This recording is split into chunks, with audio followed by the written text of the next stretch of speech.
सासवड जेजुरी मार्गावर दिंडीतील ट्रकच्या धडकेत 3 महिला वारकऱ्यांचा मृत्यू, 4 जखमींवर रुग्णालयात उपचार सुरू। उपमुख्यमंत्री सुनेत्रा पवारांकडून रुग्णालयात भेट घेत जखमींची विचारपूस। मुख्यमंत्री फडणवीस नराधमाला आज कोर्टात हजर करणार। एका गोदामातील वॉचमॅनकडून 7 वर्षीय चिमुकलीवर लैंगिक अत्याचार केल्याची घटना। आरोपीवर पॉक्सो अंतर्गत गुन्हा दाखल। गिरीजा घरातून जाताना स्त्री धन 10 ते 12 बॅग भरून कपडे घेऊन गेली। त्यानंतर फ्लॅट, गाडी, कोट्यावधी रुपयांची मागणी पूर्ण न केल्यानं आरोप। यामागील षडयंत्राचा सूत्रधार लवकरच जाहीर करणार। सुनेनं केलेल्या आरोपांनंतर विनायक राऊतांचं प्रत्युत्तर।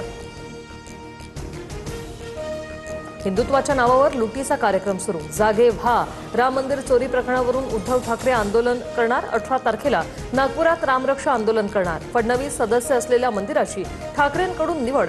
भाजप ठाकरे सेना आमने-सामने येण्याची शक्यता।